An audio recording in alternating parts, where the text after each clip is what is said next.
I know as an entrepreneur, you may get a contract last minute and might not have an attorney to be able to review it last minute.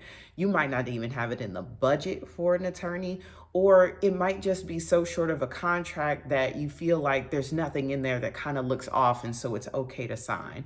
But I want you to feel absolutely confident before you sign on the dotted line.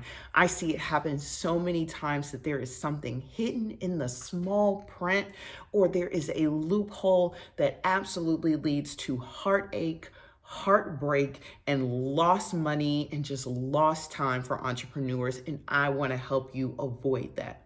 If this is your first time joining me for a video, again, my name is Shay M. Lawson. I'm an intellectual property attorney. My clients are social media influencers with over 10 million in reach. I have done deals with Target and Nike, Pandora, Apple Music, and more. I represent multi-platinum, Grammy award-winning artists, songwriters, producers, and engineers. So I have seen some of the most complex label deals, publishing deals, endorsement deals that are out there. So if it comes to contracts, then I absolutely have your back. And so I want to give you some of the tips of things that I look for when I'm reviewing contracts. These are things that, as an attorney with almost a decade of contract experience, that every single time I open a contract, I look for it. And so there is a link right below the video where you can download the full checklist. And so we're just going to talk about a few of those points right now. So let's dive on in.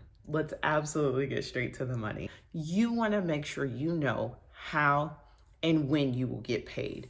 It is not useful for you to have a contract for $10,000 and there are no parameters on when that $10,000 will be paid to you, how it will be paid to you. Should it be sent via electronic, PayPal or Stripe or Square? Do you need to submit an invoice to an accounting department at a corporation in order to get your payment? How long does accounting take to make your payment? How long are you going to give that client to pay you once they sign the contract before there's a late fee or the contract is terminated? You absolutely want to make sure that you are crystal clear, not just on the amount, but also how and when you will get paid. And so that's my absolutely top tip when we're securing bags, and that's all I want to do for my clients. We want to make sure that that bag is absolutely secure and we know when it will be secured. And so let's hop on over to number 2. A lot of times people are reusing the same templates time after time after time after time, right?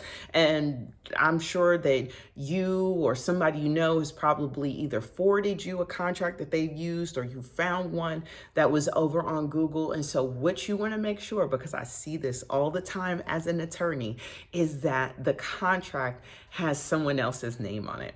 It has the previous person's name on it, or somebody from 2 times ago, in case that person didn't catch it. And so you want to make sure that the contract has the correct names on it. There is nothing worse than kind of glossing over that very top paragraph that says this agreement is between Shay and Tom, and really it should be between Shay and Tanya instead of Tom. And so you absolutely want to make sure that the contract has the right names on it, so that in case something goes wrong, you have an actual agreement between you and the person that you have a conflict with, and not some random person whose contract it was off of the internet or an agreement from before. So just make sure for that, and just don't just look for it at the top of the agreement. You want to make sure and scan the agreement that you are correctly referred to within the whole agreement. And a lot of times that is something that people skip over when they are using templates. The third thing is make sure you can get out. Go check your money, check your name, and make sure you can check out if things go awry.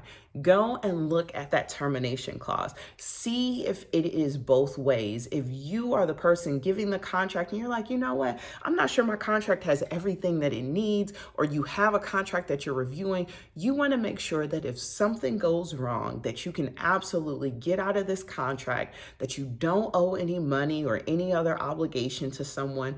And of course, you want to maybe give people an opportunity to fix something that goes wrong, right? And so I am giving you notice that you are in breach of this contract. Within 15 days, you must cure your breach or else this is terminated. What you don't want is to be stuck in a contract with a non-cooperative party and you have no way of getting out. So you absolutely want to make sure that you know how you can get out of this contract.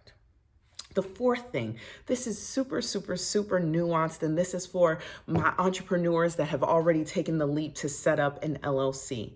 If you have taken the leap and you've set up an LLC, and so you are operating your business as a business, then guess what? All the business you should do should be with your business and not in your own personal name.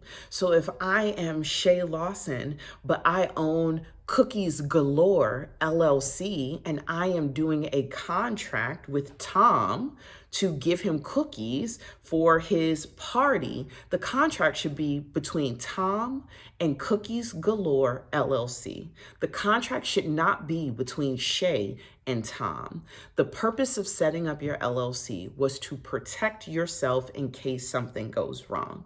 If your contracts are still in your individual name and not in the name of your LLC, then when something goes wrong, you can personally be sued. Your bank account, your 9-to-5 money, your spouse's money, if you have a joint account, can be impacted by it. You want to make sure that you are doing business as your business when you have properly established an LLC or an S Corp or even a corporation if you've gone that far.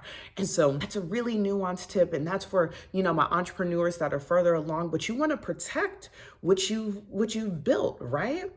And so then, speaking of protecting what you've built, you want to make sure that if you have a services based agreement, if you are offering a service or someone is offering a service to you, such as graphic design, photography, who owns the rights to the product?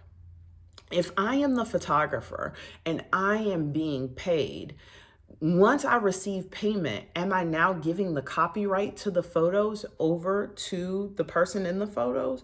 Or am I simply just giving them a license? That money gives them the ability to use the pictures in a specific way.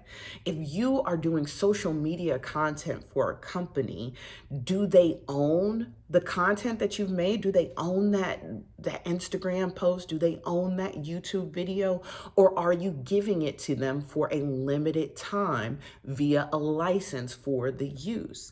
You want to be absolutely clear about the rights that you are getting or giving when you are entering a contract. And I have seen it so many times where, especially in public speaking contracts, where the venue has now graciously agreed to videotape this, or you have handouts or a PowerPoint presentation that you are turning over to the company so that they can utilize when you give your presentation or your workshop or your live event. And right there, hidden in the small print, it says that company shall own any and all materials that are a part of this service because it is a work for hire.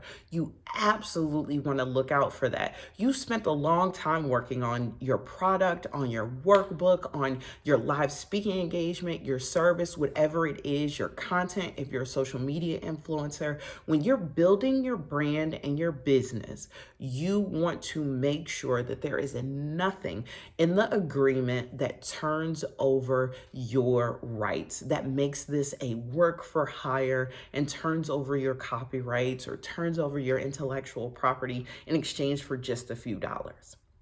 So those are my top tips, and that's not everything that I look for in every contract. So just like I said, there's a link right below for my ultimate contract checklist that you can download where you can get everything that I do look for. But these are just a few of the things that I look for in a contract, and there's just so much small print. I wanted to do this really quickly for you guys. This is just something that in less than 15 minutes of your day, you can learn the loopholes and the small print that could give you a headache and heartache in your business. And I just want to help you legally protect your passions and your profits. And making sure your contract is tight is just one way. So you want to have confidence when you sign on the dotted line, and knowing what's in your agreement and what you should be looking for in every agreement is the right way to go. I hope this was helpful to you. Feel free to follow me online. I'm at Shay M. Lawson. You can find me online, www.shaymlawson.com. You can find me on YouTube as well at Shay M. Lawson. Go ahead, share this with a friend who you know needs to look twice at their own business contract, or even just needs these tips because you know good business is coming their way and you don't want to see them taken advantage of. Until next time, I'll see you around.